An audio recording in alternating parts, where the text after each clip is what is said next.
Hello and welcome to another episode of Virtual Legality. I'm your host, Richard Hoeg, managing member of the Hoeg Law business law firm of Northville, Michigan. And today we're going to dive into the wild and muddy world of trademark law, and more specifically, trademark law as it pertains not just to Call of Duty, but to Call of Duty's free-to-play battle royale game, Warzone, where if you've been following the news in the past couple of days, you might have seen that, as PC Gamer says, Activision is involved in a trademark dispute with a web game called Warzone. And then they put a picture of this Warzone product here. It's effectively a game very similar to Risk. As a matter of fact, when we look at the lawsuit, we will see that the game developer of this Warzone game actually equates his game to Risk. Now, before we get started, it's important to understand what a trademark is versus what it isn't. A lot of the time we talk about intellectual property in virtual legality, we are talking about copyright, the protection of creative expression in some capacity, whether that's in book form, in software code form, in characters, in art, whatever that may be. Trademark is most specifically not that. As the USPTO describes in their brief trademark description document, a trademark is generally a word, phrase, symbol, or design, or a combination thereof, that identifies and distinguishes the source of the goods of one party from those of others. It is literally a mark of trade that you put on a product or a service in order to designate that you made this thing. In Activision's case, they want to be able to say that Warzone and Call of Duty Warzone come from them, that the public has some notion that when those words are used in respect of their video game, that it comes from Activision and that people can know that it is theirs. Versus this browser-based game called Warzone. Now, it's worth noting, at least as determined in the lawsuit we're about to read, that Warzone is older than Call of Duty Warzone, which, even though Activision is trying to trademark the word Warzone itself, we're going to be using as the designation for the Call of Duty product just to try to make this conversation a little easier to understand. And the maker of the Warzone browser game has actually put up a funding account to try to fight this fight with Activision that we're going to discuss as part of this video. Now, we're going to talk about what he says because he's not exactly accurate in how he describes what the lawsuit is. So I want to kind of frame it as he frames it and then talk about why this is a little bit inaccurate. In 2017, I launched my indie game, Warzone. In 2020, Activision launched Call of Duty Warzone and is now suing me to steal the name, banking on my limited resources. Now, stealing the name to me implies that Activision is coming in and trying to force him to change the name of his product. Certainly, in video game news and in other pop culture news, we have seen giant corporations send cease and desist letters and tell someone that they have to change the name of something. As a matter of fact, we just had a fairly popular video in Virtual Legality at the end of last year that talked about whether or not Monster Energy drink got Ubisoft to change the name of Gods and Monsters to Phoenix Rising. And while Ubisoft continues to deny that, it is undoubtedly the case that Monster Energy filed an opposition to the trademark that Ubisoft was attempting to get on that original video game name. That's how we usually see these things. Okay, you're going to infringe on our mark, and we would ask you to change the name. And that's what's implied by this sentence. That's not what's happening here really at all. Continuing with his statement, I love making games, and I've dedicated the last 10 plus years of my life towards making exactly one game, Warlight, with a sequel named Warzone. It's actually 2 games, but we'll let it go. It's a multiplayer turn-based strategy and negotiation game inspired by Risk. It surprised me when Activision named their new game Call of Duty Warzone. It shocked me, though, that they filed for the trademark of Warzone. That's the exact same name as my game. He then says, trademark law says that whoever uses a name first gets right to it. Close, somewhat true, somewhat false. We'll talk about it. Just like someone can't make a game named Minecraft today. However, Activision thinks these laws don't apply to them. They're suing to block me from claiming my rights to the Warzone trademark, even though I launched a game named Warzone years before them. We'll also talk as part of this video about the reason why you might make a federal registration and why, if you don't, you can get into situations like this one.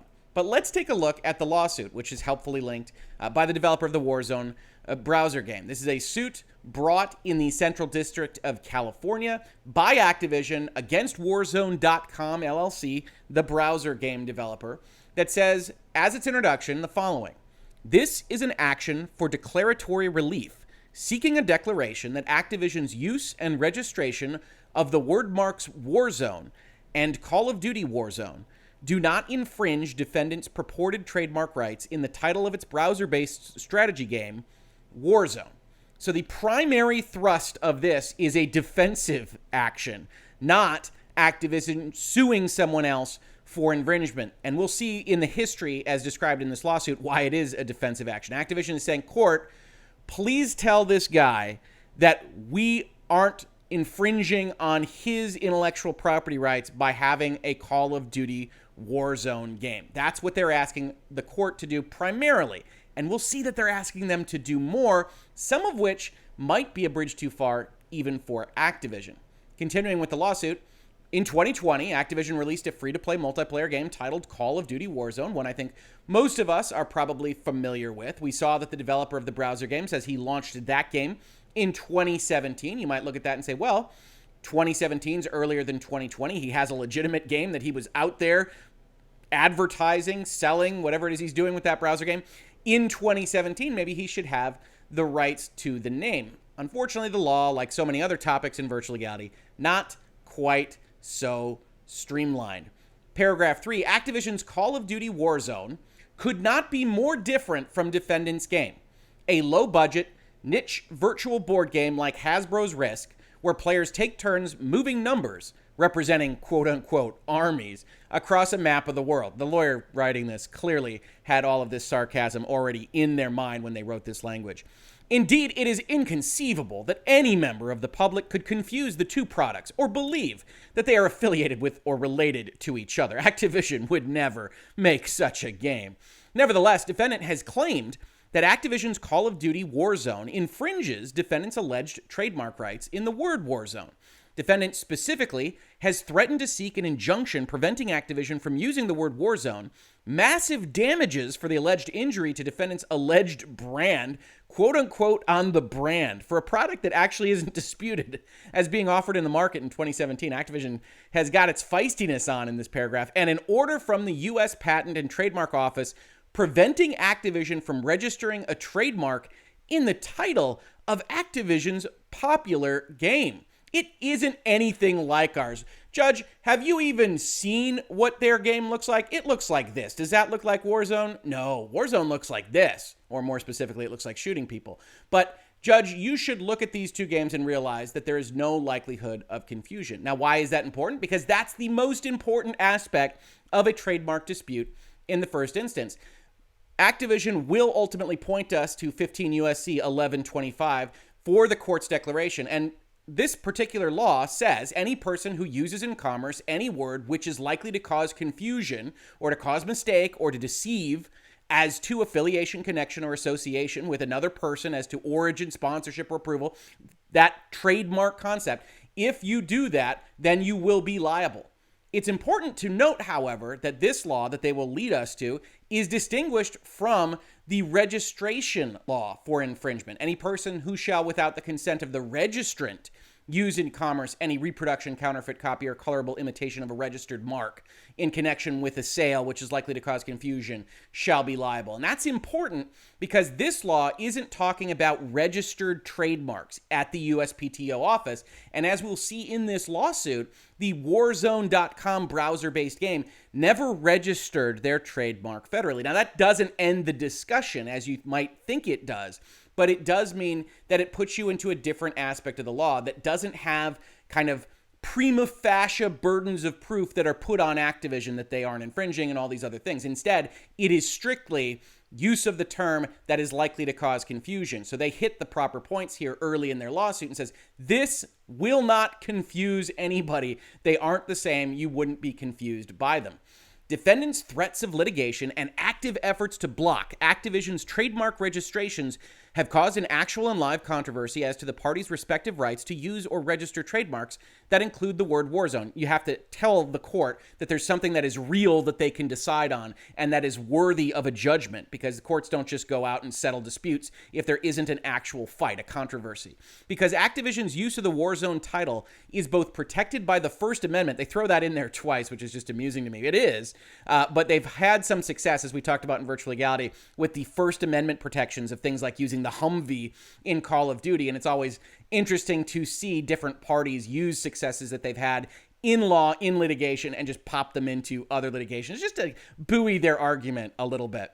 And unlikely to cause consumer confusion, Activision is entitled to a declaration that it has not infringed defendants' alleged trademark and is entitled to have its pending trademark applications mature to registration. They always refer to theirs as alleged, the defendants, and that's interesting because they have been obviously using it in commerce if you grant them the facts that they actually include in their history here. And we can skip most of this. This is what Warzone looks like. We know who Activision is. We know what Call of Duty is. Since its release, Activision consistently has marketed and promoted Call of Duty Warzone as a part of the Call of Duty franchise. And I think that makes sense. I don't think that this dispute would actually necessarily have happened if they always just referred to it as Call of Duty Warzone and they were only trying to register Call of Duty Warzone. There's not an issue there. As we'll see, as we saw discussed, though, they're trying to register the word Warzone.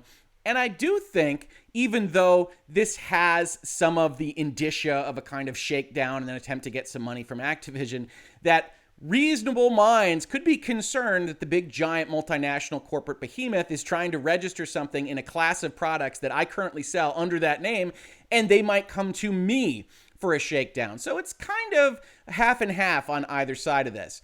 Now, they describe defendant in Warzone.com as Warzone is a free-to-play turn-based strategy game akin to a board game, Your Honor. It's presented in video game concept. This is really a board game. Let's not get confused. The defendant markets as better than Hasbro's Risk game, and with the slogan, if you like Hasbro's Risk game, you'll love Warzone, play alone or with friends. Now, that's doing a couple things there, right? First of all, they're trying to establish that it's like Risk, it's not like their game, it's a board game, Your Honor, it's all these various things. They also want to point out that this particular defendant has banked on the intellectual property of others to some extent in selling their own product. Now, this doesn't change anything. This isn't actually legally useful, but it is useful from a kind of rhetorical device perspective, right? Oh, look, this Warzone browser game keeps comparing itself to Risk. They even use the Risk name. They throw a copyright symbol in there once, Your Honor. This is just what this guy does. You should rule for us because we're the better party. Activision is informed and believes, and on that basis alleges, that Defendant's Warzone is one of many games titled Warzone that are available on the internet as a browser-based game or on mobile distribution platforms such as the Apple App Store and the Google Play Store.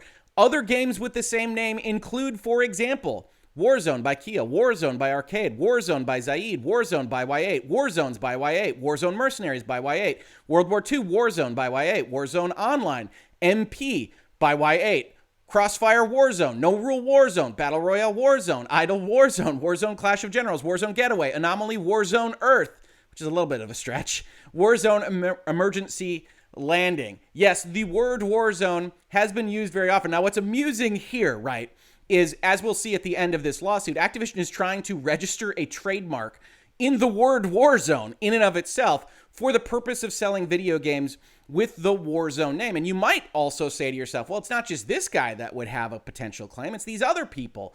But the distinction here, one presumes, because I didn't check the federal register myself, is that none of these companies have tried to register a federal trademark in the word Warzone. And that leaves an open space. The federal registration concept is only concerned with other federally registered trademarks. We'll see that the protections afforded to trademark are going to be offered to these people that have used the word Warzone before a federal registration has occurred, but it doesn't in and of itself prevent a federal registration from happening. So what Activision is trying to say is Warzone's been used by a lot of folks. Warzone is used by this guy, sure. None of them have registered a federal trademark. We're going to register a federal trademark right now, and we shouldn't be held as infringing on this guy's stuff or on any of these other people's stuff. Paragraph 23, Activision is informed and believes and on that basis alleges that defendant has at all relevant times marketed Warzone using a distinctive logo that is significantly and unmistakably different from the logo used by Activision for Call of Duty Warzone. Again, a little bit of sleight of hand here. We have no indication from what the defendant has said that he's concerned about the logo. He's concerned about the word and that Activision is actually trying to register for the word. Defendant does not possess a trademark registration for Warzone in connection with any goods and services, including video games or software products. Activision is informed and believes and on that basis alleges that the term Warzone is not acquired secondary meaning as a source identifier for defendant's goods and services and that the consuming public does not associate the word Warzone with defendant. Of course not. Activision is much, much bigger, but this is a little bit confusing for people that aren't generally looking at trademark law all the time. They don't have a registration. It doesn't mean that they don't have some protection, right? If we go and we look at what protections are actually afforded to people that use a name, common law trademark is a phrase that you will see pop up time and time again. In fact, in this same basic document where the USPTO is trying to talk about what trademarks are, says you have to search to see if a trademark is already in use. But note that when you search or register, it isn't going to be a complete exoneration of the use for trademark purposes. Be aware that any searches you conduct on TASS are limited to the USPTO's database of federal trademark applications and registrations and do not include the marks of other parties who may have trademark rights but no federal registration. These rights, known as common law rights, are based solely on use of the mark in commerce within a particular geographic area. Common law rights may be stronger than those based on a registration if the common law use is earlier than the use that supports the registration. Therefore, it is critical to learn whether superior common law rights exist by searching the internet for websites and articles that reference similar marks that are related to your goods and services. And then they finish with, hire a lawyer to look at these kinds of things. So there are certain rights that we're going to look at in the law that the defendant would have in their name, but it's not registered, and so Activision is arguing that it shouldn't prevent their registration. Activision is informed and believes, and on that basis alleges that reasonably sophisticated consumers of video games or computer software would not be likely to confuse defendant's Warzone with Activision's Call of Duty Warzone. Now here's the dispute. Activision kind of slow plays this a little bit, just saying, hey, judge, tell us we aren't infringing, or actually they ask for a jury trial on this question just to make things potentially a little bit more long and costly for the defendant. But they say, please tell us we're not infringing. Now, what's the dispute about? It's about these registrations. On or about June 25th, 2020, last summer, Activision filed applications for registration of the trademarks Warzone and Call of Duty Warzone in connection with what? Downloadable video game software, downloadable video and computer game programs, and entertainment services, namely providing online video games and providing information online relating to computer games and computer enhancement for games. Then, later on in the fall, in October, defendant filed applications for registration of the trademark Warzone in connection with downloadable game software. So they file in June, and then the defendant files in October. And again, you might look at this and say, well, it's game over. The defendant filed second. Not necessarily. That's not necessarily how these things work. And I want to take a side step here, because while I do think that when we look at this history, it looks like the defendant was trying to get some money out of Activision, and I think Activision will ultimately win on the non-infringing point, it is worth noting that if you had made a browser game called Warzone that has been out for the last 3 years, and Activision goes out there, makes a game called Warzone, and then files for a trademark on the word Warzone in connection with downloadable video game software and video and computer game programs and online video games, that you might be concerned that this other giant corporation is going to take this registered space and potentially cause trouble for you. Why? Because as we said, when we're talking about infringement, any person who without the consent of the registrant uses in commerce a registered mark, which could be likely to cause confusion. And while Activision is arguing one way in this lawsuit, it's very easy for them to argue the other way in a different lawsuit. Then they could come and ask you to change a name, and it's a name that you've invested in, and you might be concerned about it, concerned enough about it to say, hey, Activision, okay, maybe you can use the name Warzone. Maybe you could even register Call of Duty Warzone, but do you have to go and try to take the federal registered space of the word Warzone when that is in fact a game that I sell. That's potentially a problem for me. Why?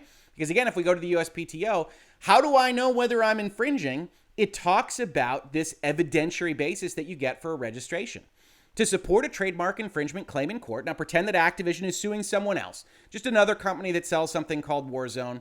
A plaintiff must prove that it owns a valid mark, which they would if they got their registration approved, that it has priority, that it's older, and that the defendant's mark is likely to cause confusion in the minds of consumers about the source or sponsorship of the goods or services offered under the party's marks. When a plaintiff owns a federal trademark registration, there is a legal presumption of the validity and ownership of the mark, as well as of the exclusive right to use the mark nationwide on or in connection with the goods or services listed in the registration. So when we look at this, and when we say Activision filed Warzone for video games, they will have, once their filing is complete, once it is on the federal register, the burden of proof shift to the other party to show that they aren't infringing on a video game named Warzone. So if you own a video game named Warzone, you look at this and you say, oh, that does make me a little concerned, right? That makes me a little concerned that I will get into trouble with Activision. Sometime later, they'll send me a letter. I won't have the money to fight it in court. And so maybe I should do something in advance. They don't register that Warzone name. Now, that's also not the end of the story, as we will see, but let's continue on with the history in just a little bit. Paragraph 28. On November 3rd, 2020, the marks subject to the Activision applications were published for opposition in the Trademark Official Gazette. That same day, defendant filed a notice of opposition to registration of the Activision marks. They are opposing the proceeding. Defendant alleges that the use and registration of Activision's Warzone and Call of Duty Warzone marks, when applied to Activision's proposed goods and services, has already and will continue to result in the relevant consuming public being confused, mistaken, or deceived as to the affiliation, association, origin, connection, or sponsorship of Activision's goods and services marketed under these proposed marks. The opposition proceeding is currently pending before the U.S. Patent and Trademark Office, and you never know how these things are going to go entirely, but I strongly suspect that this, again, won't hold, that Activision will win on this particular point because there isn't this likelihood of confusion. I think they're probably right in that assertion, and because the Warzone mark wasn't federally registered by the defendant in this particular case, which is what is most of concern to the Trademark Office, is looking at registered marks and seeing where there is that confusion between registered marks. However, after the opposition proceeding was started on November 20th, defendant's counsel sent a cease and desist letter to Activision's counsel demanding that Activision change the name of its games, stop using Warzone's Warzone mark, and abandon the trademark applications. Activision and defendant continued to correspond concerning this dispute in early 2021. However, they were not able to reach an agreement, and on March 4th, 2021, defendant's counsel sent a letter to Activision's counsel stating that Activision's use of the Warzone mark has caused actual consumer confusion and damaged defendant. Defendant's counsel also made a monetary settlement demand and demanded a response to that demand by March 12th. On March 24th, a little bit after the demand deadline, but that's okay, Activision made a counter-proposal. I love that sentence. What do you imagine Activision's counter-proposal was? I bet it had some colorful language in it. Defendant rejected the counter-proposal and did not offer to continue the negotiations, leading us to this lawsuit. Now, what they want is a declaration of non-infringement under the Lanham Act, that's the Trademark Act, to you and I. By reason of everything that we have said, an actual and justiciable controversy has arisen and now exists between Activision and defendant regarding whether Activision's use and registration of the marks Warzone and Call of Duty Warzone are likely to cause consumer confusion as to the origin of Call of Duty Warzone, or to mislead the public into believing that Activision is affiliated with, sponsors, or endorses defendant's Warzone game. Activision contends that its use and registration of the marks are not likely to cause consumer confusion. Additionally, Activision contends that its use of the title Call of Duty Warzone in connection with its video game, which is an expressive work, is protected by the First Amendment, including because the title is artistically relevant to the content of the game and does not explicitly mislead as to the source or sponsorship of its game. What I love about these arguments that have come out, hey, a lot of people are using Warzone, hey, this is protected by the First Amendment, is that anybody else that's fighting a cease and desist letter from a corporation that has a registered mark on one of these kinds of things, specifically Activision, who's the one saying this, can use this kind of argument. Say, hey, Activision, this is an expressive work protected by the First Amendment. Nobody would be confused as to my little game coming from your giant AAA, all polish, all the time behemoth entity. And so I turn to your complaint here and I say, I don't think that you have a reason to send this cease and desist letter. And no, I'm not going to change my name. Now, that doesn't matter if they bring the litigation anyway. They got lawyers to pay, and you would have to pay lawyers the same way. But it's still interesting to look at. They pray for relief. They want a declaration that defendant does not possess exclusive trademark rights in the term Warzone. They want a declaration that they do not infringe the common law trademark rights of defendants, the one that we pointed out right at the top here, this kind of civil action concept, a likelihood of confusion, which is required. Declaring that Activision's use of the Warzone or Call of Duty Warzone marks is not likely to cause and has not caused confusion under the same law, kind of the same declaration.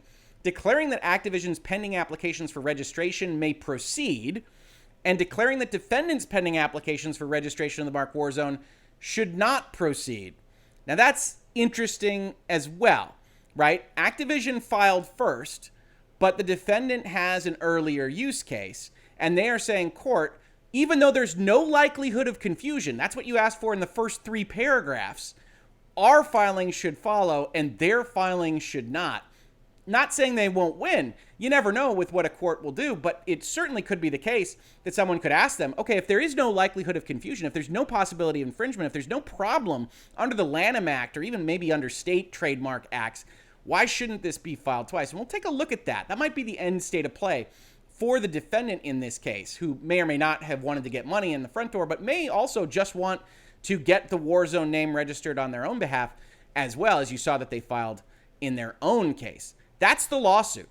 It's just Activision asking for the court to say we don't infringe on this browser game and please let our registration go through and cancel their registration. That's the whole lawsuit. It's not them trying to get the other party to change its name. It's not really stealing any other names. And at the end of the day, I think Activision is going to win all or most of this because there really isn't a likelihood of confusion between the browser-based game and the major Call of Duty Warzone game. Now, does that mean that the browser-based game will have to change its name? No, as a matter of fact, it doesn't. If we go and we look at what a registration does, first we note, as we looked at from the USPTO directly, a registration is prima facie evidence of the validity of the mark, the registration of the mark, the ownership of the mark, and the registrant's exclusive right to use the registered mark in commerce in connection with the goods or services specified. So they get kind of the burden of proof shifted over to anybody that they might fight against on the mark itself.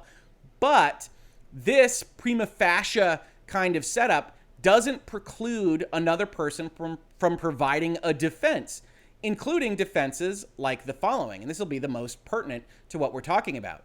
That the mark, whose use by a party is charged as an infringement, was adopted without knowledge of the registrant's prior use because it didn't exist, and has been continuously used by such party prior to the date of constructive use, which is effectively the filing date of the application, or any other registration in the register. Provided, however, that this defense, prior use, will only apply for the area in which such continuous prior use is proved.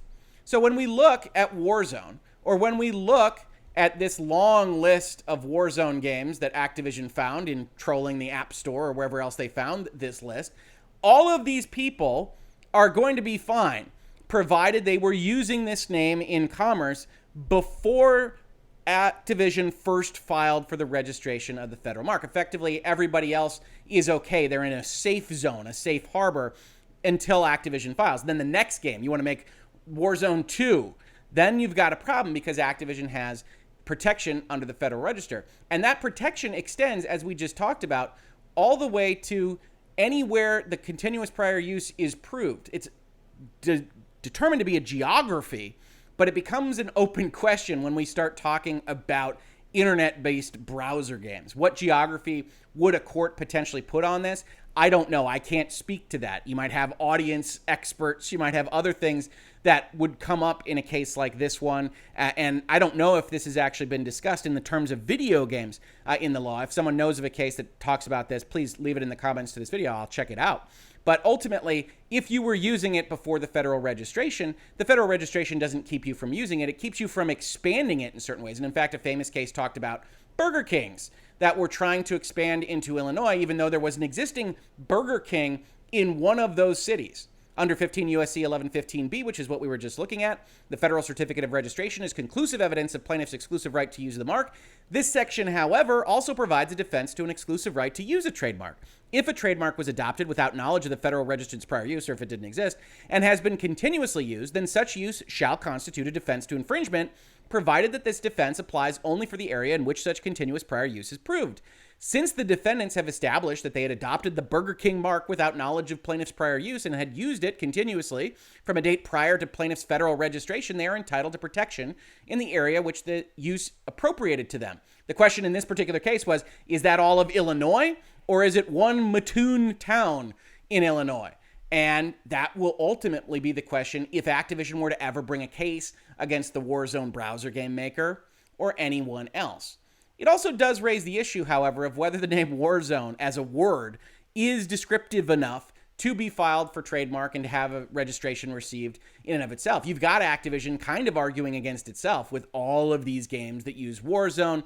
That is effectively not a terribly useful bit of trademarking. I think Activision will win because they've got great lawyers and they've got a lot of them. And so I think Activision will ultimately probably get Warzone filed and registered. But it does raise this question of whether or not they shouldn't just get Call of Duty Warzone registered. What are they actually going to do with this Warzone name? Hard to say, other than send cease and desist letters against small companies that are otherwise succeeding on the App Store with names like Warzone. Certainly something interesting and something interesting to consider.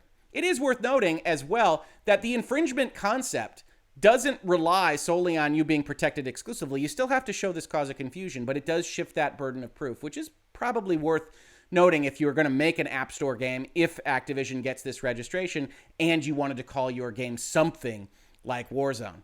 Now, the very last thing that I brought up and I wanted to end this video with is the notion of the 4D chess play. Maybe this defendant that makes this Warzone browser-based game is really trying to sneak in the back door and get his own registration rights, which maybe he should have filed for 3 years ago.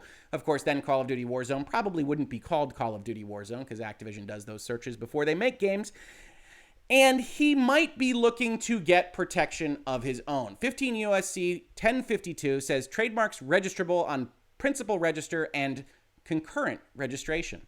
No trademark by which the goods of the applicant may be distinguished from the goods of others shall be refused on account of its nature unless, a whole list of things, it consists of or compromises a mark which so resembles a mark registered in the Patent and Trademark Office. Again, we're looking at issues with registered marks, not every mark that could possibly exist, or a mark or trade name previously used in the United States by another and not abandoned, there's where we get our common law use marks, as to be likely when used on or in connection with the goods of the applicant to cause confusion or to cause mistake or to deceive. Here's where the rubber hits the road. Provided that if the director determines that confusion, mistake, or deception is not likely to result from the continued use by more than one person of the same or similar marks under conditions and limitations as to the mode or place of use of the marks or the goods on or in connection with such marks are used, concurrent registrations may be issued to such persons when they have become entitled to use such marks as a result of their concurrent lawful use in commerce prior to the earliest of the filing dates of the applications pending. Wow, that's a lot of legalese, right? But one thing it says is if the USPTO, and this is kind of optional on their part, if the director determines, if the USPTO looks at two sets of Warzone registration, say one from Activision and, one from a browser-based game company, and determines that confusion, mistake, or deception is not likely to result from continued use, perhaps with certain limitations on one or both, then they can actually issue concurrent registrations. So if you look at this lawsuit, Activision is effectively forced to say there is no possibility of confusion here, judge or jury. And if that is in fact the case, there's very little reason that I can see to actually not proceed with the other registration. If there isn't confusion and you win on that point, then there isn't confusion, which means you don't have a Lanham Act issue with registration. And maybe, yes, you have to contour the registrations themselves, but it's a very interesting kind of situation that Activision and their lawyers have found themselves in with the confluence of trademark law. And as I've said before, I'm not an intellectual property litigator. It's one of those areas where I do think judges and juries and various practitioners can go in many, many different directions. And in all honesty, almost all of these kinds of things settle. And I suspect this is Activision escalating their dispute to try to get the defendant to just go away. And maybe the defendant now goes away with a letter from Activision that says, we'll never sue you for infringement for just having this browser game out there, because they really wouldn't have had the power to do that anyway. And each go their merry way. But if it doesn't, and it does proceed to discovery, if there are fundings that happen that pay lawyers for a fight on this score, I think Activision will win, but it might be a little bit more complicated than even they assume. This has been Virtual Legality for today. If you enjoy talking about the business and law of video games, music, movies, television, and pop culture, please consider supporting the channel. Every little bit of support helps. It is absolutely critical to helping keep the number of videos going and the number of hours spent on putting these videos together is going. And I couldn't appreciate any of you more than I already do. But please consider Patreon, Streamlabs, buying a shirt, buying a mug. And if none of that appeals to you, I don't blame you. That's okay. Just subscribe, ring the bell, leave a comment, and most importantly, tell your friends we're having these conversations. Tell folks that Virtual Legality exists, and hopefully adding a little bit of education, information, and entertainment into your lives on the topics that you already care about and discuss. Thank you for checking out this episode of Virtual Legality. If you watch it on YouTube, thank you so much for watching. And if you listen to it as a podcast, thank you so much for listening. And I will see you on the very next episode of Virtual Legality.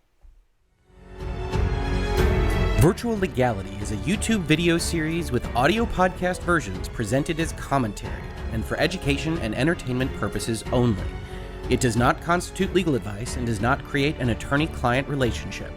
If you have legal questions about the topics discussed, please consult your own legal counsel.